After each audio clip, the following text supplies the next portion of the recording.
Hola, ¿qué tal? Espero que estén muy bien. El día de hoy vamos a llevar el tema de osteología de tórax. La cavidad torácica o jaula torácica está formado en la parte anterior por el esternón, en las partes laterales por las costillas y en la parte posterior por la columna vertebral. Como ya indicamos anteriormente, el esqueleto del tórax está formado por la columna vertebral. La columna vertebral, a su vez, se divide en 5 porciones. La primera porción, que es la porción cervical o vértebras cervicales, que consta de 7 vértebras. Las vértebras torácicas, que son en un número de 12 vértebras. Las vértebras lumbares, que son 5 vértebras lumbares. La porción sacra, que está formada por 5 vértebras sacras. La porción coxigia, que pueden ser en un número de 1 a 3 vértebras coxigias. En total, el número de vértebras suman de 33 a 34 vértebras como tal. Sin embargo, en huesos únicamente vamos a observar que suman 26 huesos, ya que la porción coxigia, si bien está formado por 5 vértebras sacras, estas se fusionan y forman un único hueso, que es el hueso sacro. Y lo mismo sucede con la porción coxigia, que si bien son de 1 a 4 vértebras, estas de 1 a 3, perdón, estas se fusionan y forman un único hueso. Al formar un único hueso tenemos un hueso sacro y un hueso coxigio, lo que suman 26 huesos en la columna vertebral. En la columna vertebral vamos a tener curvaturas normales. En la parte superior vamos a tener la curvatura cervical o la lordosis cervical. En la porción torácica se va a formar la curvatura torácica o la curvatura o la cifosis torácica, y en la porción lumbar se forma la curvatura lumbar o la lordosis lumbar. Y la última porción, que es la porción sacrocoxigia, donde se forma la curvatura en la cifosis sacrocoxigia. Estas van a ser consideradas curvaturas normales. Sin embargo, podemos observar que también habrán curvaturas patológicas, las cuales van a ser la escoliosis de la columna vertebral, que únicamente va a ser la desviación lateral de la columna vertebral. Inicialmente, para el estudio de cada uno de los huesos que conforman la columna vertebral, es necesario saber las características particulares de una vértebra como tal. Las vértebras, como ya indicamos, se van a dividir en diferentes grupos o porciones, y en cada una de estas va a diferir o van a tener características específicas. Sin embargo, todas van a tener características comunes. Entre estas características vamos a observar el cuerpo vertebral, que va a tener una cara superior y una cara inferior, y una circunferencia que la imagen, si bien nos observa perfectamente. También vamos a observar en la parte posterior a lo que es el cuerpo como tal, el conducto, o en cada hueso el orificio vertebral, que al articularse todos los huesos vertebrales van a formar el conducto vertebral.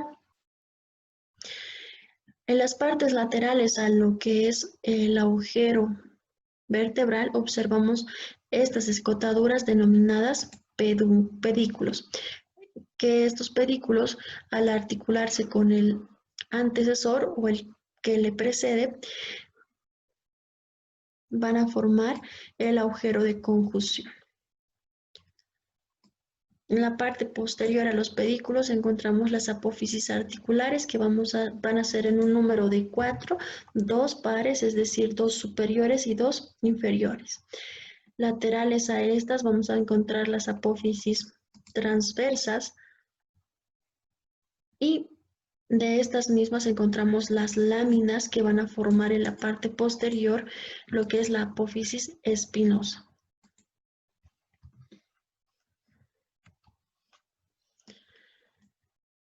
Inicialmente vamos a ver las características generales de cada vértebra o en cada porción de las vértebras. Las vértebras cervicales van a tener en su cuerpo una forma rectangular. En las partes laterales, sus apófisis transversas van a estar formadas por dos raíces o por dos láminas. Esta será la lámina anterior, la lámina posterior o raíz anterior y raíz posterior, formando la apófisis transversa, que en la parte interna forman este orificio, que es el orificio transverso, por donde pasará la arteria vertebral.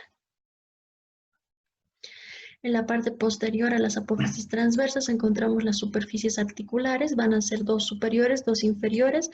Las apófisis articulares superiores van a mirar hacia arriba, es decir, superior y posteriormente. Las apófisis articulares inferiores miran hacia abajo, es decir, inferior y anteriormente.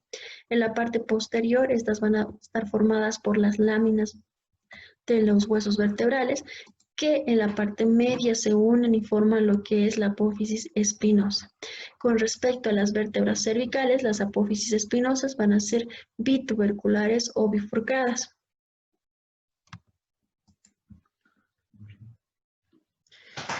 Continuamos con lo que sería la primera vértebra cervical o vértebra atlas. El nombre de Atlas proviene de la mitología griega, donde el gigante Atlas soportaba o sujetaba, se podría decir, el globo terráqueo. En este caso, este hueso denominado Atlas va a soportar lo que sería el hueso occipital y a su vez la cavidad craneal como tal. El hueso atlas va a presentar un arco anterior y un arco posterior. Presentará las masas laterales. En su arco anterior, este va a presentar una cara anterior y una cara posterior. En la cara anterior vamos a observar el tubérculo anterior del atlas y en su cara posterior observamos una superficie articular que se articula con la apófisis odontoides o diente del hueso axis. En el arco posterior vamos a observar que se forma al inicio con el surco para la vena y arteria vertebral y en la parte posterior vamos a observar que se encuentra el tubérculo posterior del atlas. En las masas laterales, en la parte superior, encontramos la superficie articular o cavidad glenoidea. Esta cavidad glenoidea tiene la forma de una plantilla de zapato y esta se articula con los cóndilos del hueso occipital. En la parte interna a estas superficies articulares encontramos lo que es el tubérculo transverso, donde se inserta el ligamento transverso. A través del ligamento transverso es que el orificio que articulándose con las otras vértebras va a formar el conducto vertebral. En este orificio, gracias a este ligamento, es que se divide en un orificio anterior y en un orificio posterior. En el orificio anterior, este tendrá una forma cuadrangular, donde como contenido encontraremos la apófisis odontoides del hueso axis. Y en la parte posterior, que será el orificio posterior, orificio vertebral, encontramos como contenido la médula espinal como tal. Laterales a lo que es la superficie articular o cavidad glenoidea, encontramos las apófisis transversas del hueso atlas. Este a su vez está formado por dos láminas o por dos raíces, una raíz o lámina anterior, una raíz y lámina posterior, que forman o son límites del orificio transverso, que como contenido tiene la arteria y la vena vertebral. Esta arteria vertebral debe interiorizarse dentro de la cavidad craneal para poder anastomosarse con el lado opuesto y formar el tronco basilar.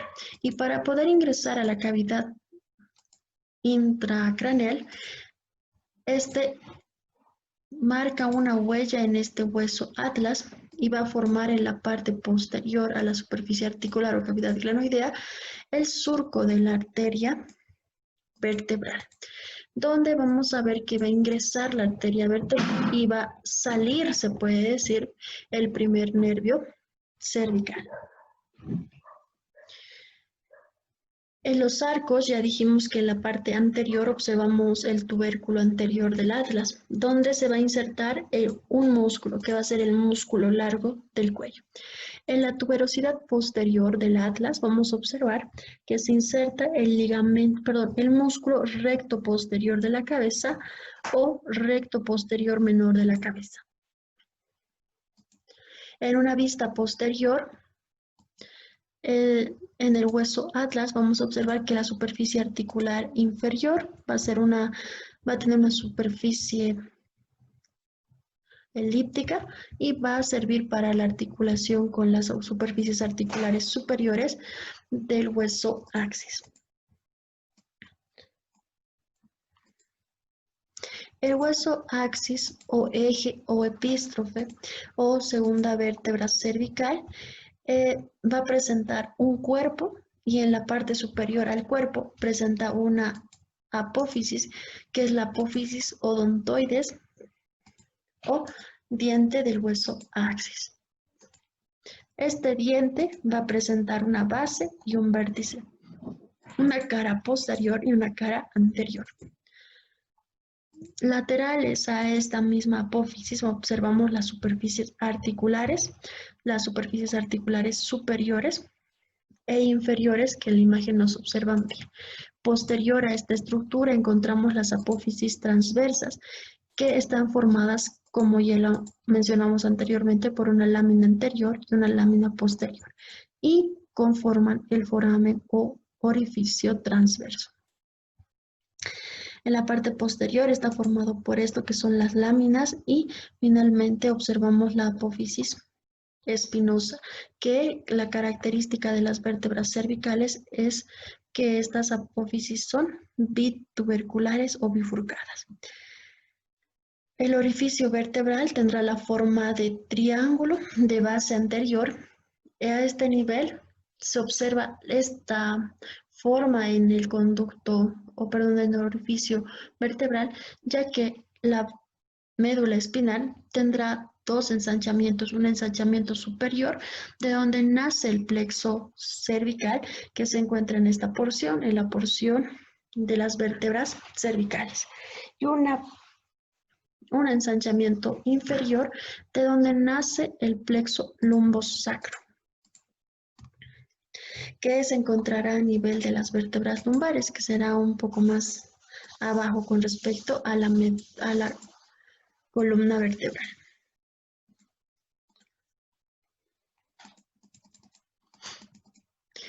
También vamos a observar características diferentes en la sexta vértebra cervical, donde todas las características anteriormente mencionadas se repiten.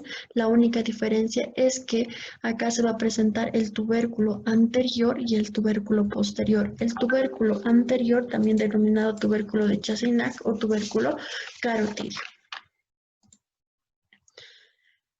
En la séptima vértebra cervical también se la denominará vértebra prominente o vértebra de transición.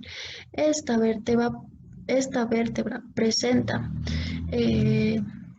la característica que su apófisis espinosa es una apófisis espinosa de transición, que en la porción cervical es bitubercular y en la porción torácica se continuará como unitubercular, y es por eso que vemos la transición.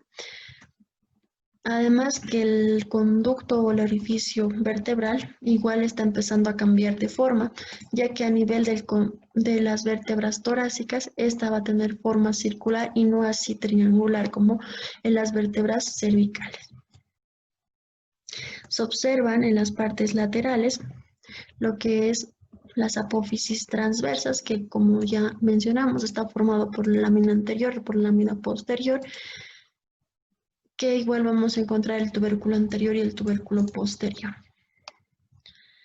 En la cara superior del cuerpo de las vértebras cervicales, también observamos estas apófisis, que son las apófisis semilunares o ganchos semilunares.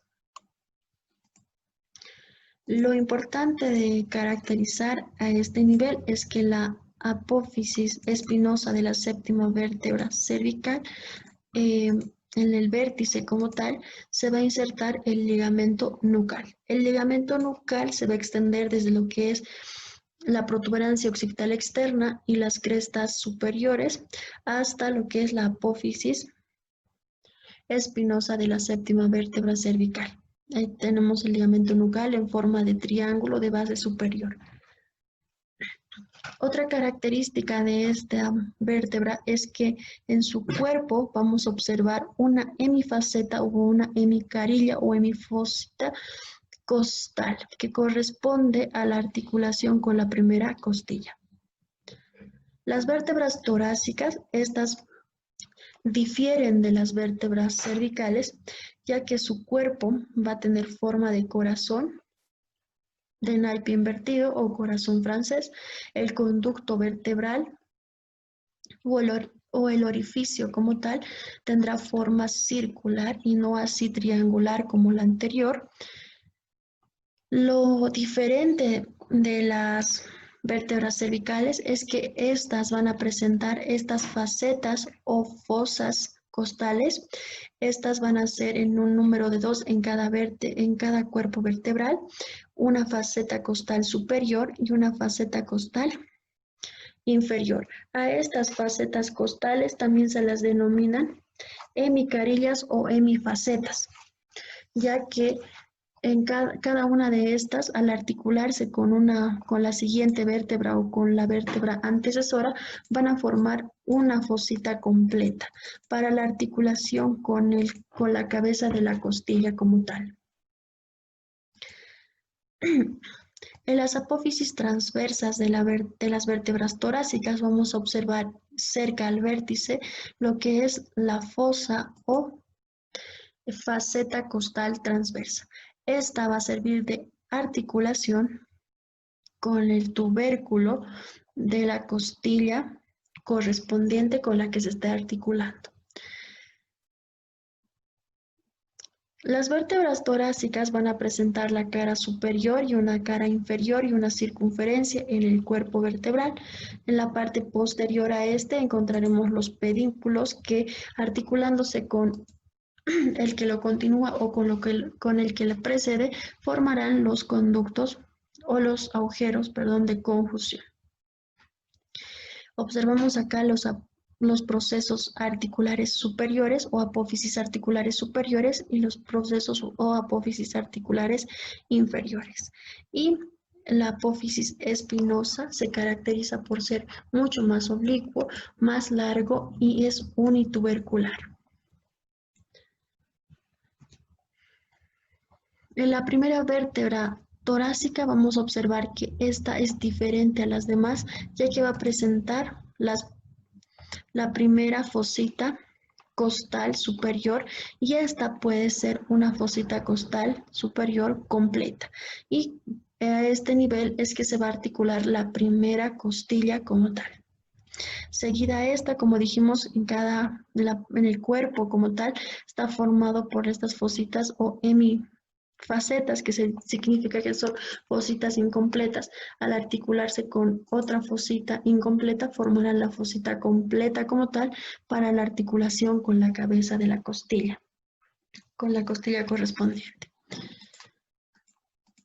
También encontramos diferencias en las vértebras, en la décima vértebra torácica, ya que esta únicamente presentará la fosita costal superior y no así la fosita costal inferior. Con respecto a las vértebras 11 y 12, estas no van a presentar fosita costal superior, inferior, ya que van a presentar únicamente una fosita costal. Además que no va a presentar la fosita costal transversa que se encontraba en la apófisis transversa de este hueso. Entonces solamente encontraremos una fosita articular.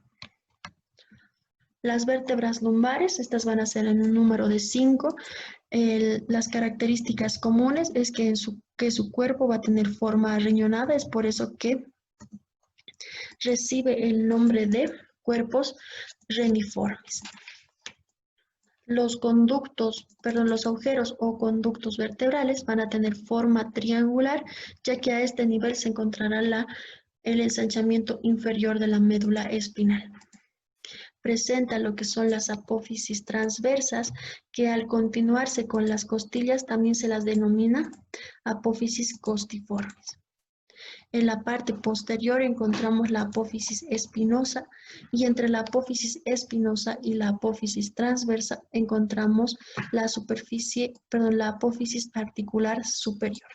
La apófisis articular superior presenta dos caras, una cara interna donde va a presentar la carilla articular como tal y una cara externa o lateral donde presenta un tubérculo, que es el tubérculo mamilar.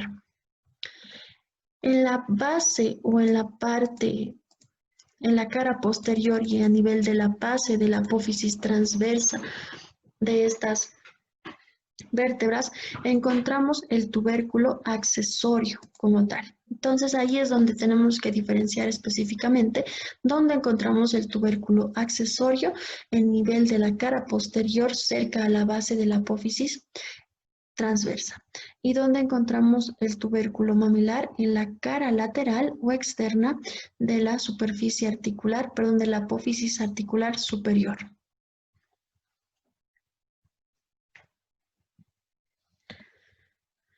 Las vértebras lumbares todas van a ser similares, las 5 van a tener las mismas características. La quinta vértebra lumbar junto con la base del sacro van a formar el promontorio. Este promontorio puede tener una angulación de 116 grados o 126 grados.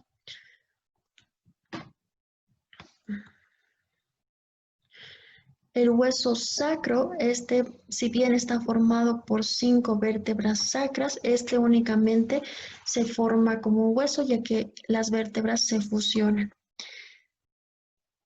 Va a presentar una cara anterior, una base y un ápex o vértice y una cara posterior.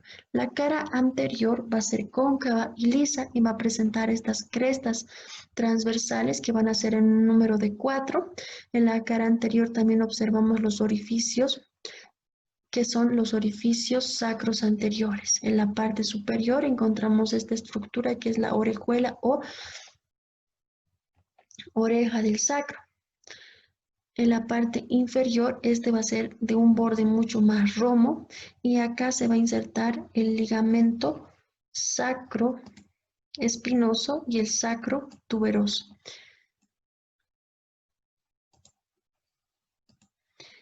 En la cara posterior, va a ser de superficies irregulares y vamos a presentar en la parte media lo que es la cresta sacra media, que está formada por la fusión de las apófisis espinosas de las vértebras correspondientes. Lateral a vamos a encontrar lo que es la cresta sacra intermedia. La cresta sacra intermedia va a limitar un pequeño canal que va a ser el canal sacro. Este canal sacro se va a encontrar entre la cresta sacra intermedia y la cresta sacra media. Laterales a los orificios sacros encontraremos lo que es la cresta sacra lateral. De color rojo es la cresta sacra lateral. La cresta sacra lateral está formada por la fusión de las apófisis transversas de las vértebras correspondientes. En la parte posterior o en la cara posterior vamos a observar estos orificios que son los orificios sacros posteriores. En la parte inferior encontramos estas pequeñas eminencias que van a limitar lo que es el hiato del sacro o el hiatus sacros. Estas pequeñas eminencias son las denominadas astas del sacro. En la base del hueso sacro va a formar con la quinta vértebra lumbar el promontorio, que ya dijimos que es un ángulo mucho más amplio de 110 y 126 grados en los varones y 116 en mujeres. Esta base va a estar formada específicamente por la primera vértebra sacra, que va a tener características similares a la vértebra lumbar, y es por eso que tiene forma arriñonada, su cuerpo como tal. En la parte inferior vamos a encontrar el hueso axis. Este hueso axis está formado por de 1 a 3 vértebras axis. Presenta un cuerpo como tal y va a presentar dos sobresalencias, una que se va a dirigir superiormente, que va a ser el cuerno o asta del axis, perdón, del coxis, o también denominado cuerno menor del coxis. Unas eminencias laterales que van a ser denominadas cuernos o astas laterales, o que van a representar lo que son las apófisis transversas de las vértebras. En la parte de unión entre una vértebra y otra vértebra va a formar surcos transversos, donde también se van a insertar el ligamento sacroespinoso, sacrotuberoso y el músculo coxígeo.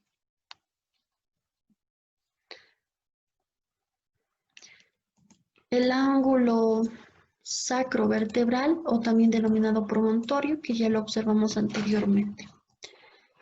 En una vista anterior, así se ve la articulación entre cada una de las vértebras, formando la columna vertebral como tal. Las primeras vértebras son las vértebras cervicales, en un número de 7. Las que las continúan son las vértebras torácicas, en un número de 12. Como pueden observar, tiene superficies articulares, lo que es la diferencia entre una vértebra y otra vértebra con respecto a las porciones.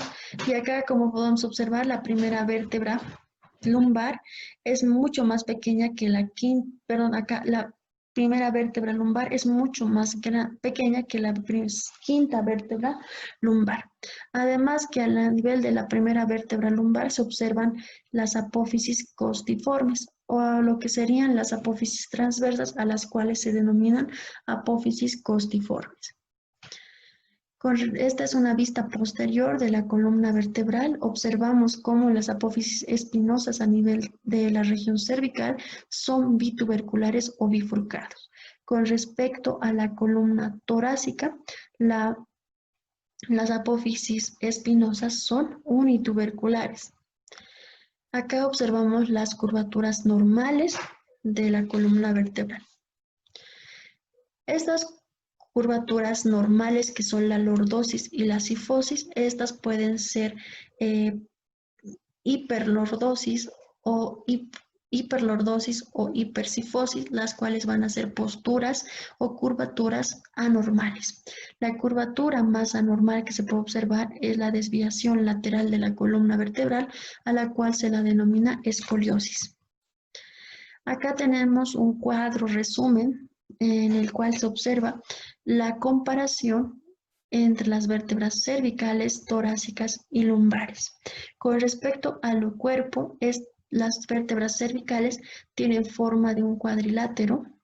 La forma del cuerpo de las vértebras torácicas es de forma de naipe invertido o corazón francés. Y las vértebras lumbares van a tener forma de riñón o arriñonadas. Con respecto a qué presentan los cuerpos a nivel cervical, vamos a observar en la cara superior de los cuerpos vertebrales cervicales las apófisis semilunares o ganchos semilunares. En la porción torácica, en la parte circunferencial, en la parte posterior, observamos las carillas articulares o fositas costales. Estas carillas articulares son 2 en cada cuerpo vertebral, una carilla o hemifaceta superior y una carilla o fosita costal inferior. A nivel de las vértebras lumbares, únicamente observamos el rodete periférico. Los orificios vertebrales que en conjunto forman el conducto vertebral a nivel cervical tienen forma triangular porque hay el ensanchamiento superior de la médula espinal.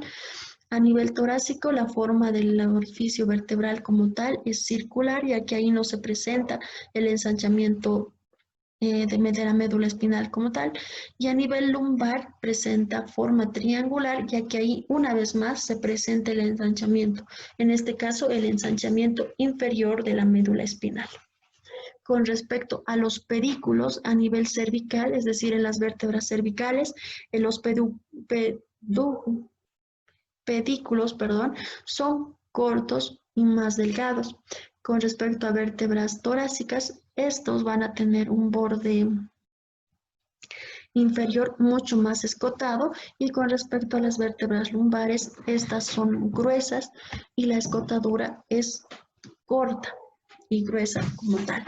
Las apófisis transversas en las vértebras cervicales van a presentar el orificio transverso, donde vamos a encontrar como contenido la arteria transversa. Las apófisis transversas en las vértebras torácicas van a presentar una superficie articular que es la carilla articular o fosita articular transversa, que se articula con el tubérculo de la costilla como tal. En las apófisis transversas de las vértebras lumbares observamos las apófisis costiformes, es decir, que a las vértebras transversas, a las apófisis transversas a nivel lumbar se las denominan apófisis costiformes, ya que se continúan con las costillas. Y también en la base de estas mismas apófisis transversas encontramos los tubérculos accesorios. Con respecto a las láminas, vamos a observar en la porción cervical que son un poco oblicuas, delgadas y cuadriláteras, donde el ancho predomina sobre el alto. En las vértebras torácicas, estas van a ser mucho más altas y en un plano, es decir, de ancho, mucho menor que de alto. Con respecto a las vértebras lumbares, estas van a ser cortas y anchas y van a tener las mismas dimensiones de alto y de ancho. Las apófisis espinosas a nivel cervical son bituberculares, como las observamos anteriormente, y son medio horizontalizadas y mucho más pequeñas con respecto a las vértebras torácicas, ya que estas son largas, verticalizadas como tal, y las cervicales son horizontalizadas.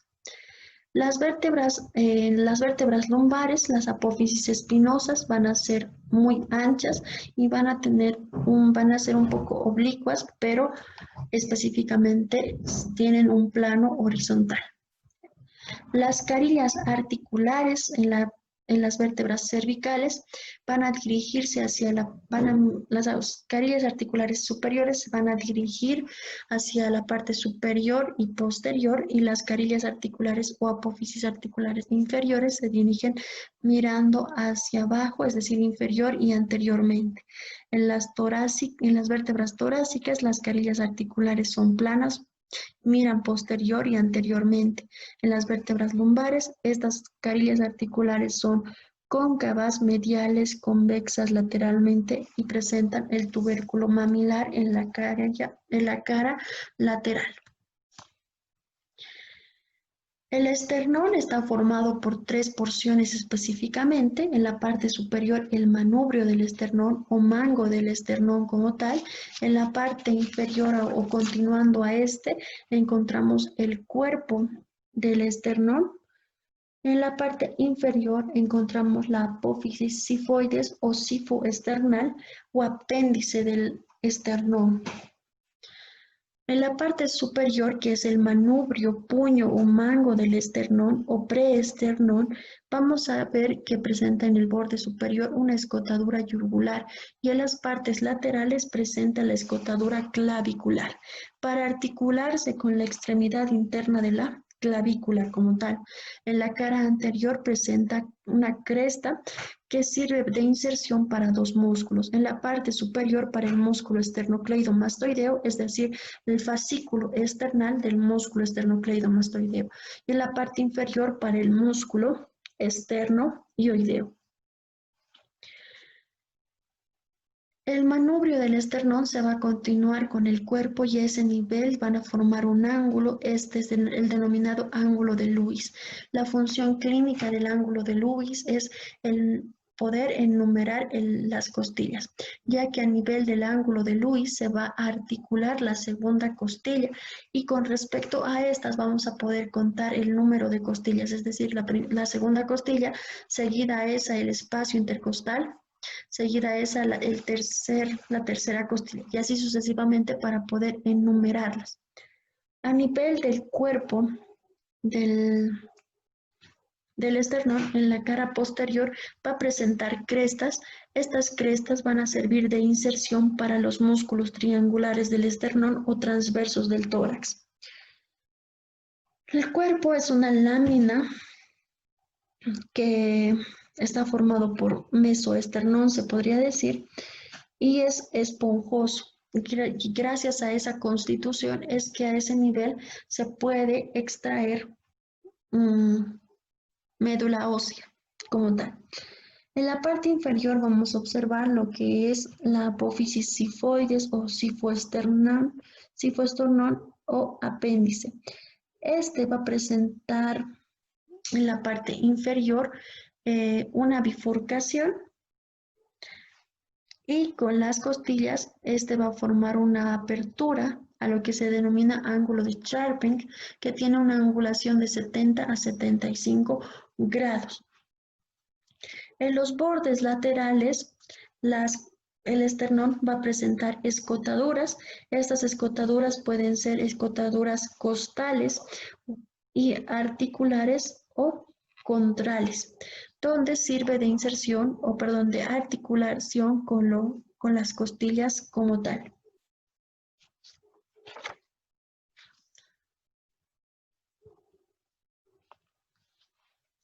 Con respecto a las costillas, estas van a clasificarse en tres tipos de costillas, se puede decir en costillas verdaderas, costillas falsas y costillas flotantes. Las costillas verdaderas son aquellas que están unidas al esternón por medio de cartílago costal. Las costillas falsas son aquellas que se unen directamente al esternón sin cartílago costal. En estas costillas falsas encontraremos a las costillas 8, 9 y 10. A las costillas flotantes se las denomina así ya que no se unen al esternón ni al cartílago. Sin embargo, a estas se las denomina flotantes porque no alcanzan a unirse, como se puede observar acá, la 11 y la 12 no logran unirse ni al cartílago ni al esternón como tal. Las costillas son en un número de 24 en total, 12 a cada lado. Estas van a tener todas van a tener características similares. Las que van a tener características diferentes van a ser la primera costilla, donde vamos a observar que va a presentar un tubérculo de Lisfranc, que es para la inserción del músculo escaleno anterior. En la parte anterior a esta inserción del músculo vamos a tener o vamos a encontrar la vena subclavia y en la parte posterior el canal de la arteria subclavia. Entonces acá observamos el tubérculo donde se va a insertar el músculo escaleno anterior, donde se denomina tubérculo de Lisfranc. En la parte anterior, acá vamos a observar el surco o huella vascular para la vena subclavia. En la parte posterior a este músculo encontramos el surco o huella vascular para la arteria subclavia. También a este surco se lo denomina canal subclavio o canal de la arteria subclavia. Se va a describir en la primera costilla o en todas las costillas una cara superior y una cara inferior y bordes, un borde lateral y un borde medial, es decir, los bordes laterales y los bordes mediales con respecto a la línea media. Van a presentar una porción posterior y una porción anterior. En la porción posterior, acá, va a presentar lo que es la cabeza de la costilla. Esta cabeza se va a articular con lo que son las fositas costales que se encuentran en los cuerpos vertebrales de las vértebras torácicas. Y posterior a ese encontramos el tubérculo. Este va a ser el tubérculo de la costilla que se va a articular con las apófisis, perdón, con las carillas articulares transversas que se encuentran en las apófisis transversas de las vértebras torácicas.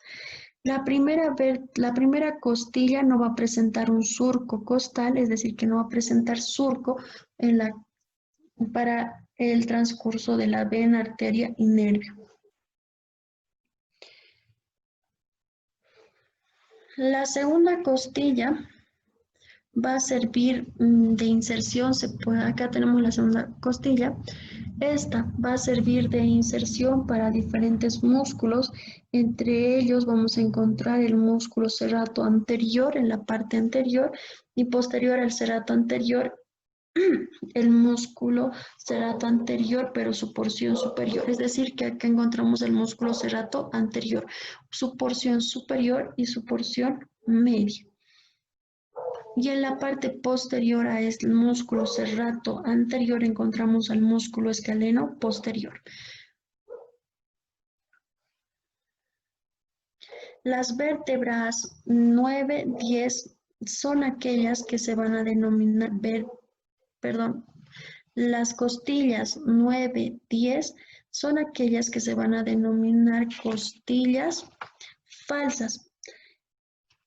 Y la costilla número 11 y 12 son las que se denominan costillas flotantes.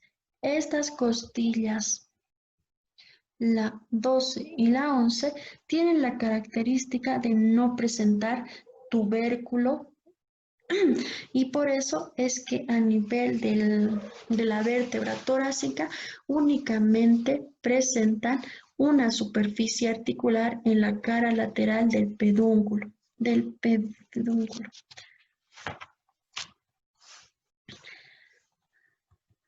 Bueno, eso sería con respecto al tema de osteología.